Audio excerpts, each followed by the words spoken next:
ನಮ್ಗೆ ಎಂತ ಹೇಳಿದ್ರೆ ಹಿರಿಯರಿಗೆ ಹೇಳಿದ್ರೆ ಒಂದು ಮೂಲ ಒಂದು ದೈವ ಸರಿ ಸರಿ ಎಲ್ಲ ಸರಿ. ನಮ್ಮ ಸಣ್ಣದಿರುವಾಗ ತಾಯಿ ಅಂತ ಹೇಳಿಕೊಟ್ಟದ್ದು ಪ್ರಕೃತಿಯೇ ನಮ್ಗೆ ದೇವರ ಅಂತ.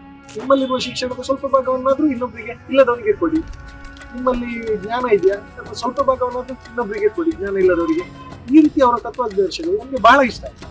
ಸೊ ಹಾಗಾಗಿ ಅವರನ್ನ ಫಾಲೋ ಮಾಡಿದಂತ ಅವರ ಜನಾಂಗ ಅವರನ್ನ ಆದರ್ಶ ಪುರುಷರಾಗಿ ಸ್ವೀಕಾರ ಮಾಡಿ ಯಾವುದೇ ಒಂದು ಪ್ರಾರ್ಥನೆ ಮಾಡುವಾಗ ದೈವ ದೇವೇರ ಅಂತ ಹೇಳ್ತಾ ಇರಬೇಕು, ದೇವೇರ ದೈವ ಅಂತ ಹೇಳುದು. ಹಾಗಾಗಿ ನಾವು ದೈವವನ್ನ ಮುಂದಿಟ್ಟುಕೊಂಡು ಎಲ್ಲ ಕೆಲಸವನ್ನು ಮಾಡುವುದು. ಮನುಜ ಮತ, ವಿಶ್ವಪಥ, ವಿಜ್ಞಾನ ದೃಷ್ಟಿ, ವಿಚಾರ ಬುದ್ಧಿ ಇವು ನಮ್ಮ ಹೃದಯದ ನಿತ್ಯ ಮಂತ್ರಗಳಾಗಿರಬೇಕು ಎಂದಿದ್ದರು ಕುವೆಂಪು. ಆದರೆ ಧಾರ್ಮಿಕ ಆಚರಣೆಗಳು, ವಿಚಾರಗಳು ಸರ್ಕಾರದ ಕಾರ್ಯಕ್ರಮಗಳಲ್ಲಿ, ಸಾರ್ವಜನಿಕ ಬದುಕಲ್ಲಿ ಅದ್ಧೂರಿಯಾಗಿ ವಿಜೃಂಭಿಸುತ್ತಿರುವ ದಿನಗಳಿವು. ಜನರ ವೈಯಕ್ತಿಕ ಧಾರ್ಮಿಕ ಸಂವೇದನೆಗಳು ರಾಜಕೀಯ ಲಾಭದ ಸಾಧನಗಳಾಗುತ್ತಿವೆ. ಒಳಗೊಳ್ಳುವ ಅಥವಾ ಹೊರಗಿಡುವಂತಹ ರಾಜಕಾರಣಗೊಂಡ ಧರ್ಮದ ನಿಜದ ನೆಲೆಯನ್ನು ಜನಸಾಮಾನ್ಯರು ಹೇಗೆ ಪರಿಭಾವಿಸುತ್ತಾರೆ? ಬಹುತ್ವದ ಕರ್ನಾಟಕದಲ್ಲಿ ಜನಸಾಮಾನ್ಯರಿಗಿರುವ ವೈವಿಧ್ಯಮಯ ಧಾರ್ಮಿಕ ಅಸ್ಮಿತೆಗಳು ರಾಷ್ಟ್ರೀಯ ನೆಲೆಯ ಧರ್ಮದ ವಿಜೃಂಭಣೆಯಲ್ಲಿ ಕಳೆದು ಹೋಗಲಿದೆಯೇ? ಮುಂತಾದ ಪ್ರಶ್ನೆಗಳಿಗೆ ಉತ್ತರ ಕಂಡುಕೊಳ್ಳುವ ಯತ್ನದಲ್ಲಿ ಕರ್ನಾಟಕದ ವಿವಿಧ ಭಾಗಗಳ ಜನರ ಜೊತೆ ನಡೆಸಲಾದ ಸಂದರ್ಶನಗಳ ದಾಖಲಾತಿಯೇ ಈ ವಿಡಿಯೋ ಮಾಲಿಕೆ ನೆಲದ ನಂಬಿಕೆ. ವೈಯಕ್ತಿಕ ಬದುಕಿನಲ್ಲಿ ನಾನು ಸರ್ಕಾರದ ನಿಯಮನ ಪ್ರಕಾರ ನಾನು ಹಿಂದೂ ಧರ್ಮದಲ್ಲಿ ಹುಟ್ಟಿದವರು. ನಾವು ದೇವತಾರಾಧನೆಗಿಂತ ಜಾಸ್ತಿಯಾಗಿ ನಾವು ಕರಾವಳಿ ಭಾಗದವರು ದೈವಾರಾಧನೆಯನ್ನ ಮೆಚ್ಚಿಕೊಂಡೆ. ಮೂಲತವಾಗಿ ನಮ್ಮದೊಂದು ದೈವಾರಾಧನೆಯ ಮನೆ ಇದೆ. ಅಲ್ಲಿಯ ಎಲ್ಲ ಧಾರ್ಮಿಕ ಆಚರಣೆಗಳನ್ನ ನಾನು ನನ್ನ ಮಾವನವರಿಂದ ಬಳುವಳಿ ಪಡ್ಕೊಂಡು ಈಗ ನಾವು ಅದನ್ನ ಆಚರಣೆಯನ್ನು ಮುಂದುವರಿಸ್ತಾ ಇದ್ದೀವಿ. ದೈವದ ಆಚರಣೆ ನಮ್ಮಲ್ಲಿ ಸುಮಾರು ಒಂದು 17 ನಮ್ಮ ಮನೆಯಲ್ಲಿ 17 ದೈವಗಳಿದೆ. ಅವುಗಳ ಒಂದು 3 ದೇವಸ್ಥಾನ ಇದೆ. ಅವುಗಳ ಆಚರಣೆಯನ್ನು ಶಾಶ್ವತವಾದ ಹಿರಿಯರು ಪಾಲಿಸಿಕೊಂಡು ಅದರಲ್ಲಿ ಅಲ್ಪ ಸ್ವಲ್ಪ ಲೋಪ ಆಗಿರ್ಬೋದು. ಅಂದ್ರೆ ಒಂದು ಜನರೇಷನ್ ಇಂದ ಇನ್ನೊಂದು ಜನರೇಷನ್ಗೆ ಅದು ಟ್ರಾನ್ಸ್ಫಾರ್ಮೇಶನ್ ಆಗುವಾಗ ಮತ್ತೆ ಕಾಲಕ್ಕೆ ಮತ್ತೆ ಅಲ್ಲಿ ಸಿಕ್ಕುವ ಕೆಲವು ವಸ್ತುಗಳು ಲಭ್ಯತೆ ಇಲ್ಲದಾಗ ಕೆಲವು ಮಾರ್ಪಾಡುಗಳು ಆಗಿರ್ಬೋದು. ಆದ್ರೆ ಎಷ್ಟು ಸಾಧ್ಯವೋ ಅಷ್ಟು ನಾವು ಅದನ್ನ ಪಾಲಿಸ್ತಾ ಇದ್ದೇವೆ. ಮತ್ತೆ ನಾರಾಯಣ ಗುರುಗಳ ತಿಳುವಳಿಕೆ ಹೇಳಿದ್ರೆ ನಾವು ಸಾಧಾರಣ ಒಂದು SSLCಗೆ ಬರುವಾಗೆ ನಮಗೆ ಒಂದು ನನ್ನ ಶಿಕ್ಷಣ ಆದದ್ದು ಪ್ರೌಢ ಶಿಕ್ಷಣ ಮಲ್ಪೆಯಲ್ಲಿ. ನಮ್ಮ ಮಲ್ಪೆಯ ಹೈಸ್ಕೂಲ್ ಹೇಗಿದೆ ಹೇಳಿದ್ರೆ ಹೈಸ್ಕೂಲ್ನ ಹಿಂಭಾಗದಲ್ಲಿ ಬಿಲ್ಲವ ಸೇವಾ ಸಂಘ ಇದೆ. ಆ ಬಿಲ್ಲವ ಸೇವಾ ಸಂಘದಲ್ಲಿ ಆ ಶಾಲೆಗೆ ಬರುವಂತ 95% 99% ಮಕ್ಕಳು ಆ ಬಿಲ್ಲವ ಸೇವಾ ಸಂಘದ ಒಂದು ಸಮುದಾಯ ಭವನದಲ್ಲೇ ಬೆಳೆದವರು. ಅಲ್ಲಿಗೆ ನೀರು ಕುಡಿಲಿಕ್ಕೆ ಹೋಗ್ಬೋದು, ರೆಸ್ಟಿಗೆ ಆಗ್ಬೋದು, ಆಟಕ್ಕೆ ಆಗ್ಬೋದು, ಅಲ್ಲಿಯೇ ಬೆಳೆದವರು. ಹಾಗಾಗಿ ಅಲ್ಲಿ ಎಲ್ಲ ಚಟುವಟಿಕೆಗಳಲ್ಲಿ ನಾವು ಭಾಗವಹಿಸ್ತಾ ನಾರಾಯಣ ಗುರುಗಳ ಸಂದೇಶಗಳ ಬಗ್ಗೆ ನಮ್ಗೆ ಏನಿದು ಅಂತ ನಾವು ನಮ್ಮಷ್ಟಕ್ಕೆ ತಿಳ್ಕೊಳ್ಳಿಕ್ಕೆ ನೋಡುವಾಗ ನಮ್ಗೆ ಆ ಅನುಭವಗಳು ಸಿಗ್ತಾ ಹೋದ್ವು. ಅಲ್ಲಿರುವಂತಹ ಹಿರಿಯರುಗಳು ಹೇಳುವಂಥದ್ದು ಮತ್ತೆ ನಾರಾಯಣ ಗುರುಗಳ ಒಂದು ತತ್ವಾದರ್ಶಗಳು ನಮ್ಗೆ ಯಾಕೆ ಅಪ್ಯಾಯಮಾನ ಇತ್ತು ಅಂತ ಹೇಳಿದ್ರೆ ಅವರು ಎಲ್ಲಿಯೂ ಕೂಡ ಯಾರನ್ನು ದ್ವೇಷಿಸಲಿಕ್ಕೆ ಹೇಳಲೇ ಇಲ್ಲ. ಎಲ್ಲರನ್ನ ಸಮಾನರಾಗಿ ಕಾಣುವುದು. ನಿಮ್ಗೆ ಶಿಕ್ಷಣ ಇದೆಯಾ ನಿಮ್ಮಲ್ಲಿರುವ ಶಿಕ್ಷಣದ ಸ್ವಲ್ಪ ಭಾಗವನ್ನಾದ್ರೂ ಇನ್ನೊಬ್ಬರಿಗೆ ಇಲ್ಲದವರಿಗೆ ಕೊಡಿ.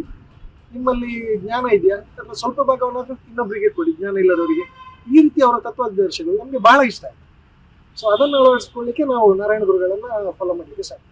ಮನೆಯಲ್ಲಿ ಹೇಳಿದ್ರೆ ನಮ್ಗೆ ಸಾಧಾರಣ ಒಂದು ನಾವು SSLC ಅವರೆಗೆ ಬರುವಾಗ ಹಿರಿಯರುಗಳ ಆಚರಣೆ ಮಾಡ್ತಾ ಇದ್ರು.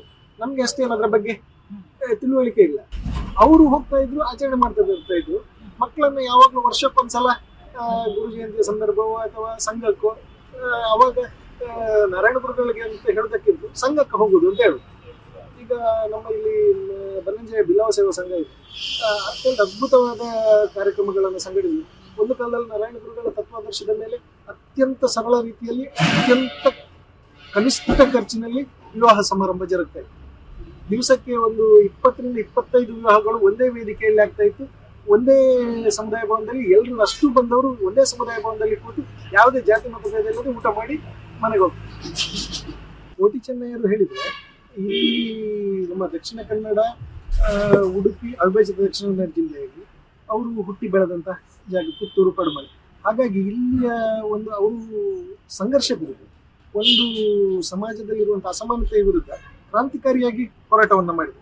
ಸೊ ಅವರ ಆದರ್ಶವನ್ನ ಮೈಗೂಡಿಸಿಕೊಂಡವರು ಅಂದ್ರೆ ಅವರನ್ನ ಫಾಲೋ ಮಾಡುವಂತ ಎಲ್ಲರೂ ಕೋಟಿ ಚೆನ್ನಯ್ಯರನ್ನ ಆರಾಧನೆ ಮಾಡ್ತಾರೆ. ಅವರು ಇನ್ನೊಂದು ಕೋಟಿ ಚೆನ್ನಯ್ಯರನ್ನ ಆರಾಧನೆ ಮಾಡಲಿಕ್ಕೆ ದೊಡ್ಡ ಕಾರಣ ಹೇಳಿದ್ರೆ ಅವರು ಬಲಾಢ್ಯವಾದ ಅಂಗ ಸಾಧನೆಯನ್ನು ಮಾಡಿದರು.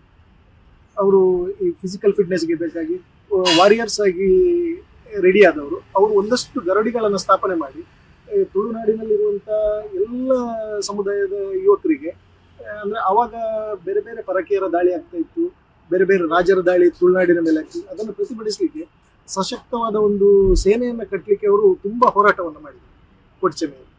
ಹಾಗೆ ಅವರು ಅಲ್ಲೆಲ್ಲಿ ಗರಡಿಗಳನ್ನು ಸ್ಥಾಪಿಸಿ ಆ ಟ್ರೈನಿಂಗ್ಗಳನ್ನು ಮಾಡ್ತಾ ಇದ್ರು. ಸೊ ಹಾಗಾಗಿ ಅವರನ್ನ ಫಾಲೋ ಮಾಡಿದಂಥ ಅವರ ಜನಾಂಗ ಎಲ್ಲರನ್ನ ಅವರನ್ನು ಆದರ್ಶ ಪುರುಷರಾಗಿ ಸ್ವೀಕಾರ ಮಾಡ್ತಾರೆ. ನಮ್ಮ ಬಿಲ್ಲವ ಜನಾಂಗದಲ್ಲಿ ಅವರು ಹುಟ್ಟಿದವರು. ಅವರು ಅಲ್ಲಿ ಒಂದು ನಮ್ಮ ದೇವರು ಕುಲದೇವರು ಅಂತ ಇದ್ದಾರೆ, ನಾಗ ಬೆರ್ಮೇರ್ ಅಂತ. ನಾಗ ಬೆರ್ಮೇರ್ ಅಂತ ನಮ್ಮ ತುಳುನಾಡಿನ ಬ್ರಹ್ಮದೇವರಲ್ಲ, ನಮ್ಮ ವಿಷ್ಣು ತುಳುನಾಡಿನ ಬೆರ್ಮೇರ್ ಅಂತ ಹೇಳಿ. ತುಳುನಾಡಿನಲ್ಲಿ ಎಲ್ಲ ಈಗ ಹಿಂದುಳಿದ ವರ್ಗದ ಎಲ್ಲರಿಗೂ ಕೂಡ ಬೆರ್ಮೇರು ಶ್ರೇಷ್ಠವಾದ ದೇವರು. ಸೊ ಆ ಬೆರ್ಮೇರನ್ನು ಆರಾಧನೆ ಮಾಡ್ಕೊಂಡು ಬಂದಂತವರು ಕೋಟಿ ಚೆನ್ನಯ್ಯರು ಮತ್ತೆ ನಾಗ ಬೆರ್ಮೇರ್ ಅಂತ ಹೇಳಿ ಅದನ್ನ ಆರಾಧನೆ ಮಾಡ್ಕೊಂಡು ಬಂದ. ಅದೇ ನಮ್ಗೆ ಕುಲದೇವರಾಗಿ ನಮ್ಮ ಸಮುದಾಯಕ್ಕೆ ಕುಲದೇವರು ನಾಗ ಬೆರ್ಮೇರ್. ಗರುಡಿಗಳು ಅಂತ ಹೇಳ್ತೇವೆ. ಕೋಟಿ ಚೆನ್ನಯ್ಯವರು ಗರುಡಿ ಎಲ್ಲಿ ಕಟ್ಟಿದ್ದಾರೆ ಅಲ್ಲಿ ಅವರು ಆ ದೇವರನ್ನು ಪ್ರತಿಷ್ಠಾಪಿಸಿ ಅಲ್ಲಿ ಇರುವುದು ಕೋಟಿ ಚೆನ್ನಯ್ಯರ ಮೂರ್ತಿಗಿಂತ ಪ್ರಥಮ ಪೂಜೆ ಆಗುದು ಬೆರ್ಮೇರ ಗುಂಡ ಅಂತ, ಗಾಳಿ ದೇವರು ಮತ್ತೆ ಬೆರ್ಮೇರ ಗುಂಡ ಅಂತ. ಪ್ರಕೃತಿಯನ್ನು ಪೂಜಿಸುವುದು, ಪ್ರಕೃತಿ ಆರಾಧನೆ. ನಾವು ಆಕ್ಚುಲಿ ಪ್ರಕೃತಿ ಆರಾಧನೆ ಅಂದ್ರೆ ಅವ್ರು ಹೇಳಿದಾಗೆ ಗಾಳಿ ದೇವರು ಮತ್ತೆ ಬೆರ್ಮೇರ ಅಂದ್ರೆ ನಮ್ಮ ಸಮುದಾಯದಲ್ಲಿ ನಾವು ಪ್ರಕೃತಿಯನ್ನು ತುಂಬಾ ಪೂಜಿಸುವುದು. ನಮ್ಮ ಸಣ್ಣದಿರುವಾಗ ತಾಯಿ ಅಂತ ಹೇಳಿಕೊಟ್ಟದ್ದು ಪ್ರಕೃತಿಯ ನಮ್ಗೆ ದೇವರು ಅಂತ. ಈ ರೀತಿಯಲ್ಲಿ ನಮ್ ಬೆಳೆದವರು ಅಂದ್ರೆ ದೇವಿಗೆ ಸ್ಥಾನ ಪ್ರಾಶಸ್ತ್ಯ ಜಾಸ್ತಿ ಉಂಟು. ಅಂದ್ರೆ ಪ್ರಕೃತಿ ಅಂದ್ರೆ ಒಂದು ಹೆಣ್ಣಿಗೆ ಸ್ಥಾನ ಕೊಟ್ಟಿದ್ದಾರೆ. ಆ ಹೆಣ್ಣು ಅಂದ್ರೆ ದೇವಿ. ಇಲ್ಲಿ ತುಳುನಾಡಿನಲ್ಲಿ ನೀವು ಎಷ್ಟೇ ಹೋದ್ರು ಸಹ ಜಾಸ್ತಿ ಇರುವುದು ಇಲ್ಲಿ ಶಿವಾಲಯ ಮತ್ತೆ ದೇವಿಯ ದೇವಸ್ಥಾನ ಇರುವುದು. ನೀವು ಎಷ್ಟು ಬೇಕಾದ್ರೆ ನೋಡ್ಕೊಳ್ಳಿ, ಜಾಸ್ತಿ ಇರುವುದು ಶಿವಾಲಯ ಮತ್ತು ದೇವಿಯ ದೇವಸ್ಥಾನ. ಅಂದ್ರೆ ಶೈವರ ಅಂತ ಹೇಳ್ತಾರೆ. ಆ ರೀತಿ ಇಲ್ಲಿ ಒಂದು ಪಂಗಡ ಇದೆ. ಕರಾವಳಿಯವರು ಮೂಲತಃವಾಗಿ ಹಿಂದುಳಿದ ವರ್ಗದವರು ಎಲ್ಲರೂ ದೈವಾರಾಧಕರು. ಯಾಕೆ ಹೇಳಿದ್ರೆ ನಮ್ಮಲ್ಲಿ ಯಾವುದೇ ಒಂದು ಪ್ರಾರ್ಥನೆ ಮಾಡುವಾಗ ದೈವ ದೇವೇರು ಅಂತ ಹೇಳ್ತಾರೆ, ದೇವೇರು ದೈವ ಅಂತ ಹೇಳುದು. ಹಾಗಾಗಿ ನಾವು ದೈವವನ್ನ ಮುಂದಿಟ್ಟುಕೊಂಡು ಎಲ್ಲ ಕೆಲಸವನ್ನು ಮಾಡುವುದು. ನಮಗೆ ಪ್ರಕೃತಿ ದತ್ತವಾದಂಥ ಬೆರ್ಮೇರ್ ಅನ್ನುವಂಥದ್ದು ಮೂಲ ದೇವರು. ಹೆಚ್ಚಿನ ಹಿಂದುಳಿದ ವರ್ಗಗಳಿಗೆ ಎಲ್ಲರಿಗೂ ಬೆರ್ಮೇರ್ ಅನ್ನುವಂಥದ್ದು. ಸೊ ಬೆರ್ಮೇರು ಮತ್ತೆ ನಾಗನನ್ನ ಮುಂದಿಟ್ಟುಕೊಂಡು ದೈವವನ್ನು ಆರಾಧಿಸುವುದು. ದೈವ ಬೇರೆ ಬೇರೆ ಮನೆತನದ ದೈವಗಳು, ಬೇರೆ ಬೇರೆ ದೈವಗಳಿದೆ. ಈಗ ಒಂದೊಂದು ಕುಟುಂಬಗಳು ಪಂಜುರ್ಲಿಯನ್ನು ಆರಾಧಿಸ್ಕೊಂಡು ಬಂದರೆ ಒಂದೊಂದು ಜುಮಾದಿಯನ್ನು ಅಥವಾ ಜಾರಂದಾಯವನ್ನು, ಮರಳು ಜುಮಾದಿಯನ್ನು ಅಥವಾ ವರ್ತ ಪಂಜುರಿಯನ್ನು ಅಥವಾ ಬೇರೆ ಬೇರೆ ಕಾಂತಾರ್ ಜುಮಾದಿಯನ್ನು, ಹೀಗೆ ಬೇರೆ ಬೇರೆ ದೈವಗಳನ್ನು ಆರಾಧಿಸುವ ಬೇರೆ ಬೇರೆ ಮನೆತನಗಳಿದೆ.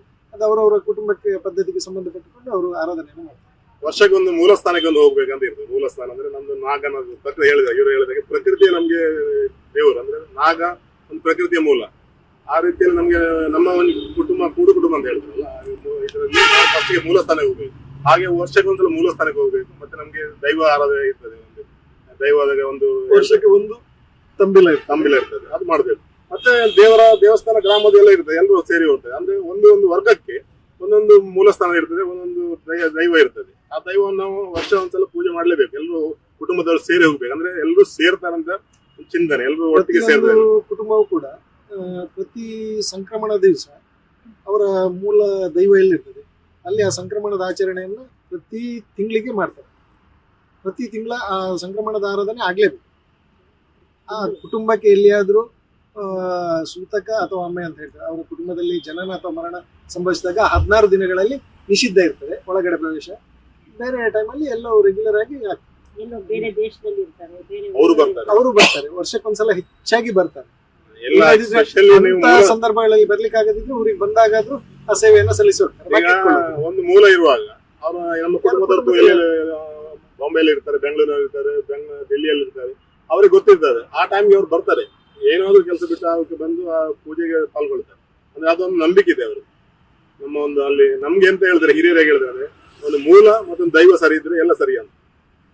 ಹಾಗೆ ಅದು ಸರಿ ಇದ್ರೆ ಜೀವನ ಸರಿ ಅಂತ. ಸರ್ವಜನಾಂಗದ ಶಾಂತಿಯ ತೋಟ, ರಸಿಕರ ಕಂಗಣ ಸೆಳೆಯುವ ನೋಟ, ಹಿಂದೂ ಕ್ರೈಸ್ತ ಮುಸಲ್ಮಾನ, ಪಾರಸಿಕ ಜೈನರು.